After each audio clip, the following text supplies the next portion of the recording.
بسم اللہ الرحمن الرحیم اللہم صلی علی محمد افضل صلواتک۔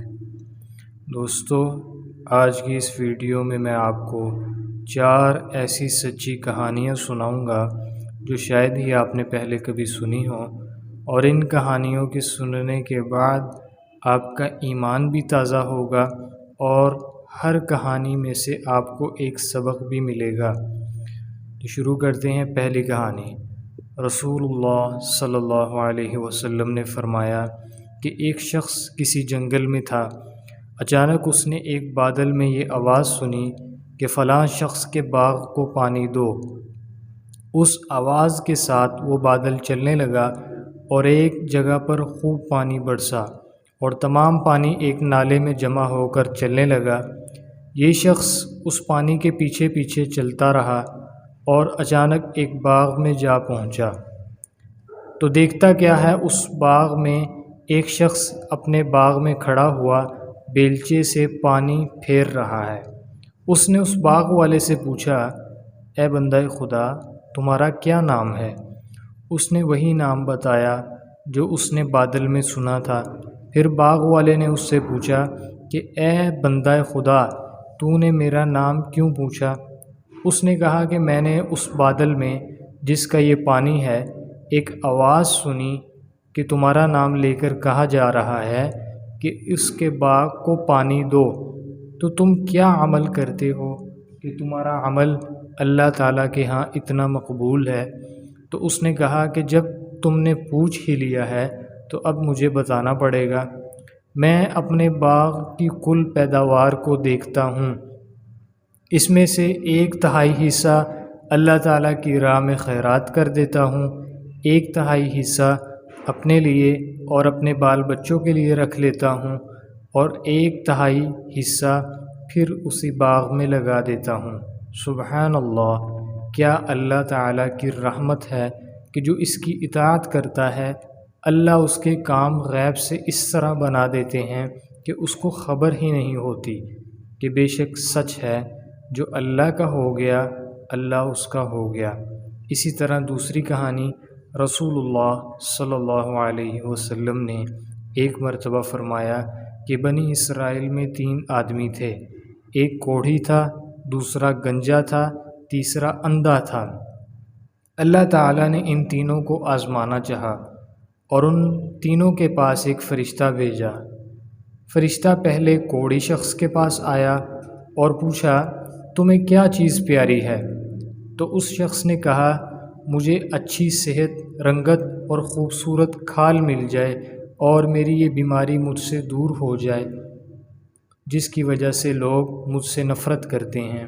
تو فرشتے نے اپنا ہاتھ اس کے بدن پر پھیرا تو اسی وقت صحت مند ہو گیا وہ شخص، اور اچھی کھال اور خوبصورت رنگت کا مالک ہو گیا۔ پھر پوچھا، تمہیں مال کون سا زیادہ پسند ہے؟ اس نے کہا، اونٹ۔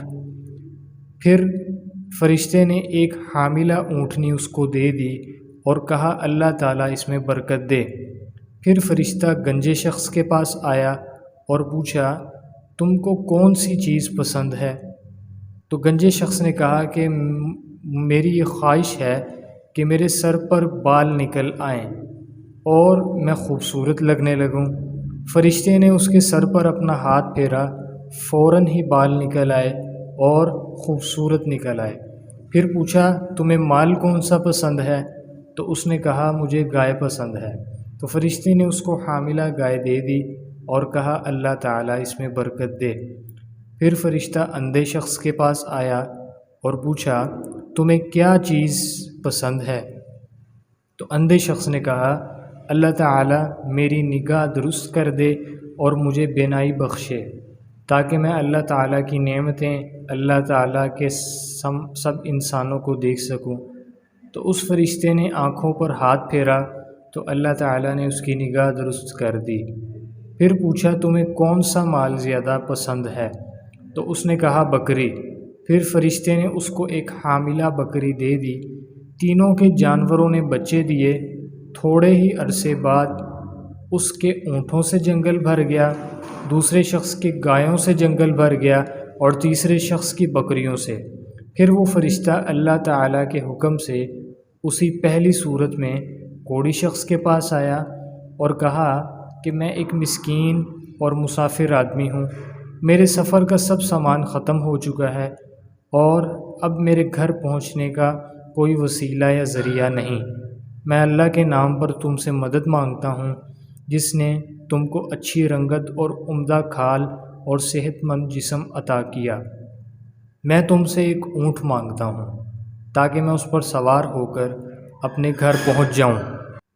تو وہ کوڑی شخص بولا کہ یہاں سے چلے جاؤ، مجھے تمہارے پاس دینے کے لیے کچھ نہیں، مجھے اور بہت سے حقوق ادا کرنے ہیں۔ فرشتے نے کہا شاید تجھ کو تو میں نے پہچان لیا، کیا تو کوڑی نہیں تھا کہ لوگ تجھ سے گھن کھاتے تھے، اور کیا تو مفلس نہیں تھا، پھر اللہ نے تم کو اس قدر مال عطا کیا؟ تو اس نے کہا واہ کیا خوب، یہ مال تو میری پشتوں سے باپ دادا کے وقت سے چلا آ رہا ہے۔ فرشتے نے کہا اگر تم جھوٹ بول رہے ہو تو اللہ تم کو ویسا ہی کر دے جیسے تم پہلے تھے۔ پھر فرشتہ دوسرے گنجے شخص کے پاس آیا اور آ کر اسی طرح سوال کیا، اس نے بھی اسی طرح جواب دیا۔ فرشتے نے کہا اگر تم جھوٹے ہو تو اللہ تعالیٰ تم کو ویسا ہی کر دے جیسے تم پہلے تھے۔ پھر فرشتہ اندھے شخص کے پاس آیا اسی طرح پہلی صورت میں اور کہا میں مسافر ہوں، مسکین ہوں، غریب ہوں، بے سر و سامان ہوں، آج اللہ تعالیٰ کے واسطے میری مدد کرو، ٹھیک ہے؟ اور اللہ تعالیٰ کے نام پر جس نے دوبارہ تم کو نگاہ بخشی، اور تم سے میں ایک بکری مانگتا ہوں تاکہ میں اس بکری کو اپنے ساتھ سفر پر لے کر سفر پورا کر سکوں۔ اس نے کہا بے شک میں اندھا تھا، اللہ تعالیٰ نے اپنی رحمتیں اپنی فضل سے مجھ کو نگاہ بخشی، جتنا تمہارا جی چاہے ان بکریوں کے ریوڑ سے جتنی بکریاں چاہے لے جاؤ اور جتنا چاہے چھوڑ جاؤ، خدا کی قسم کسی چیز سے میں تم کو منع نہیں کروں گا۔ فرشتے نے کہا کہ تم اپنا مال اپنے پاس رکھو، مجھ کو کچھ نہیں چاہیے، میں تو صرف تم تینوں کی آزمائش کے لیے آیا تھا، تو وہ آزمائش ہو چکی، خدا تم سے راضی ہو اور ان دونوں سے ناراض۔ تو خیال کرنا چاہیے کہ ان دونوں کو ناشکری کا کیا نتیجہ ملا کہ تمام نعمت چھن گئی اور تمام صحت چھن گئی، جیسے پہلے تھے ویسے ہی دوبارہ وہ ہو گئے، اور اللہ ان سے ناراض ہوا، اور دنیا آخرت دونوں میں وہ خسارے میں رہے۔ اور اس تیسرے نابینا شخص جو تھا جس کو اللہ نے بینائی بھی بخشی اور بکریوں کی نعمت بھی بخشی، مال و دولت بھی دیا، اس شخص کو شکر کرنے کی وجہ سے کیا ملا کہ اس کی نعمتیں بھی بحال ہو گئی اور اللہ بھی اس سے راضی ہو گیا، اور وہ دنیا آخرت دونوں میں کامیاب ہوا۔ اسی طرح ایک تیسری کہانی کہ ایک بار حضرت ام سلمہ رضی اللہ تعالی عنہ کے پاس کہیں سے کچھ گوشت آیا، اور جناب رسول اللہ صلی اللہ علیہ وسلم کو گوشت بہت پسند تھا، اسی لیے حضرت ام سلمہ رضی اللہ تعالی عنہ نے اپنی خادمہ سے فرمایا کہ یہ گوشت لے جا کر سنبھال کر کسی برتن میں رکھ دو، تو جب حضور صلی اللہ علیہ وسلم تشریف لائیں گے تو اس کو نوش فرمائیں گے۔ تو ان کی خادمہ نے وہ گوشت لے جا کر کسی برتن میں محفوظ رکھ دیا۔ اتنے میں ایک سائل آیا اور دروازے پر کھڑے ہو کر اس نے آواز دی کہ اللہ کے نام پر کوئی چیز کھانے کے لیے مجھے دے دو۔ تو گھر سے جواب دیا گیا کہ اللہ تمہیں برکت دے، اللہ تمہاری خیر کرے۔ اس لفظ میں یہ اشارہ ہے کہ کوئی چیز موجود نہیں دینے کے لیے، تو وہ سائل چلا گیا۔ اتنے میں رسول اللہ صلی اللہ علیہ وسلم تشریف لائے اور فرمایا اے ام سلمہ تمہارے پاس کھانے کی کوئی چیز ہے؟ انہوں نے کہا ہاں ہے، اور خادمہ سے کہا جاؤ وہ گوشت لے آؤ جو میں نے آپ صلی اللہ علیہ وسلم کے لیے رکھوایا تھا۔ خادمہ وہ گوشت لینے چلی گئی، دیکھتی کیا ہے کہ وہاں گوشت کا تو نام و نشان بھی نہیں، صرف ایک سفید پتھر کا ٹکڑا رکھا ہوا ہے۔ آپ صلی اللہ علیہ وسلم نے فرمایا چونکہ تم نے سائل کو نہیں دیا تھا اسی لیے وہ گوشت پتھر بن گیا۔ اس کہانی کا یہ مطلب ہے، یہ سبق ہے، یہ نتیجہ ہے کہ غور کیجئے کہ اللہ کے نام پر نہ دینے کی یہ نحوست ہوئی کہ اس گوشت کی صورت ہی بگڑ گئی اور اللہ نے اس کو پتھر بنا دیا۔ اسی طرح جو شخص سائل سے بہانہ کر کے خود کھا جاتا ہے وہ پتھر کھا رہا ہے، جس کا یہ نتیجہ نکلتا ہے کہ اس کا دل سنگ دل اور سخت ہو جاتا ہے اور دل سیاہ ہو جاتا ہے۔ چونکہ رسول اللہ صلی اللہ علیہ وسلم کے گھر والوں کے ساتھ اللہ تعالیٰ کی بڑی عنایت، بڑا فضل اور بڑی رحمت تھی، اسی لیے اس گوشت کی صورت کھلی نگاہوں میں بدل دی تاکہ اس کے استعمال سے آپ صلی اللہ علیہ وسلم اور آپ صلی اللہ علیہ وسلم کے اہل خانہ محفوظ رہیں۔ اسی طرح ایک چوتھی کہانی کہ جناب رسول اللہ صلی اللہ علیہ وسلم کی عادت مبارکہ تھی کہ فجر کی نماز پڑھ لینے کے بعد اپنے اصحاب رضی اللہ تعالیٰ عنہم اجمعین کی طرف متوجہ ہو کر فرمایا کرتے تھے کہ تم میں سے رات کو کسی نے کوئی خواب تو نہیں دیکھا؟ اگر کوئی دیکھتا تو عرض کر دیتا۔ آپ صلی اللہ علیہ وسلم کچھ تعبیر ارشاد فرما دیا کرتے تھے۔ ایک دن عادت کے موافق ایک بار سب سے پوچھا کہ کسی نے کوئی خواب تو نہیں دیکھا؟ سب نے عرض کیا کہ کوئی نہیں دیکھا۔ آپ صلی اللہ علیہ وسلم نے فرمایا کہ میں نے آج رات ایک خواب دیکھا ہے کہ دو شخص میرے پاس آئے اور میرا ہاتھ پکڑ کر مجھ کو ایک زمین مقدس کی طرف لے چلے۔ دیکھتا کیا ہوں ایک شخص بیٹھا ہوا ہے اور دوسرا کھڑا ہے اور اس کے ہاتھ میں لوہے کا ایک زنبور ہے، تو وہ اس زنبور سے اس بیٹھے ہوئے شخص کے گلے کو چیر رہا ہے، یہاں تک کہ چیرتے چیرتے پوری گردن اتار دیتا ہے۔ پھر دوبارہ وہ گردن ویسی صحیح سلامت ہو جاتی ہے، پھر اس کے ساتھ ایسا ہی کرتا ہے۔ تو میں نے پوچھا یہ کیا بات ہے؟ تو وہ دونوں شخص بولے آگے چلو۔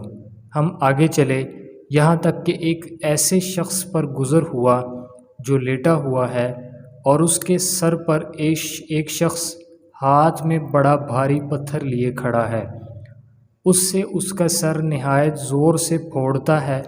جب وہ پتھر اس کے سر پر دے مارتا ہے تو پتھر لڑکھڑا کر دور جا گرتا ہے۔ جب وہ اس کے اٹھانے کے لیے جاتا ہے تو تب تک لوٹ کر اس کے پاس نہیں آنے پاتا کہ اس کا سر پھر اچھا خاصا پہلے جیسا ہو جاتا ہے اور وہ پھر اس کو اسی طرح پھوڑ دیتا ہے۔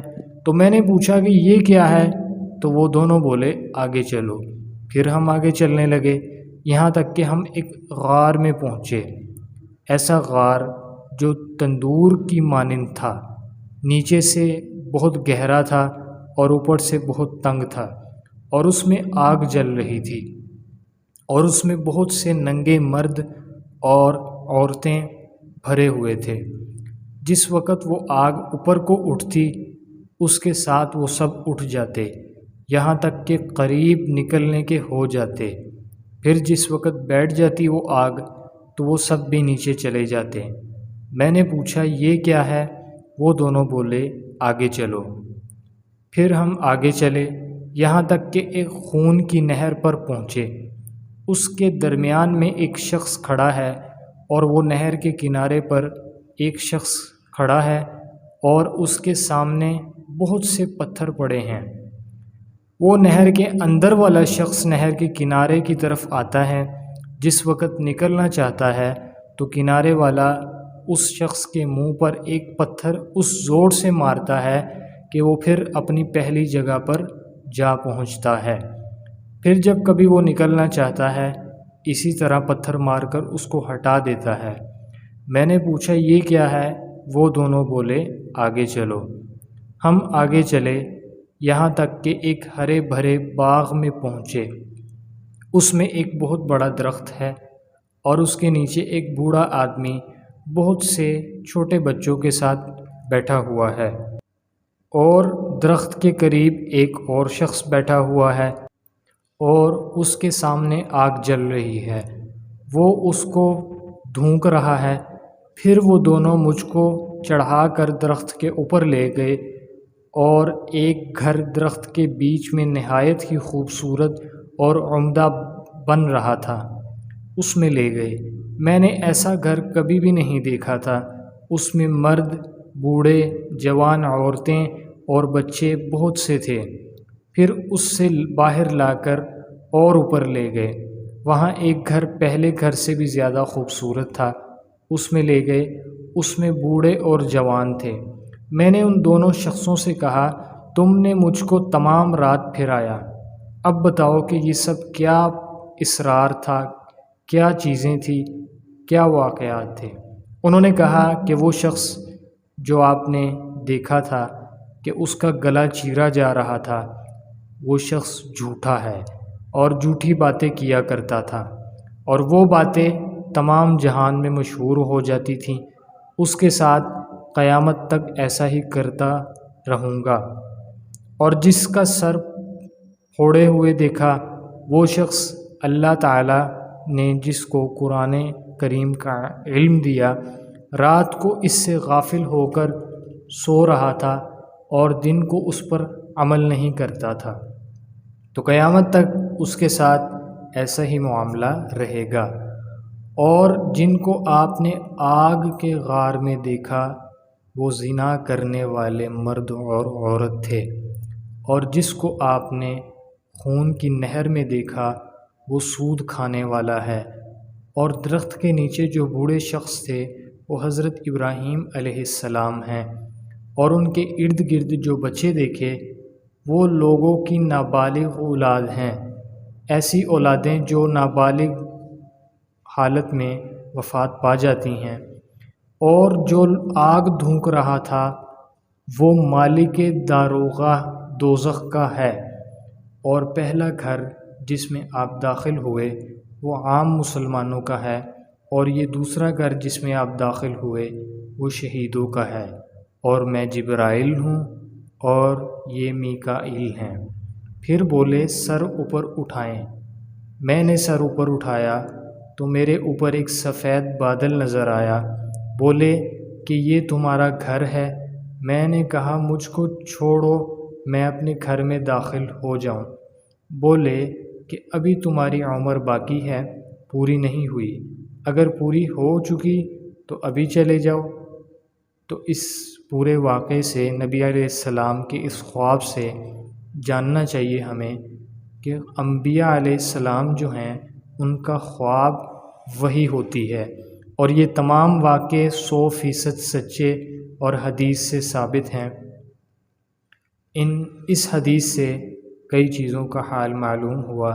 نمبر 1 کہ جھوٹ کا کسی سخت سزا ہے، کہ جھوٹ بولنا انسان کو کہاں سے کہاں پہنچا دیتا ہے، اور کبیرہ گناہ میں سے ایک بڑا گناہ ہے۔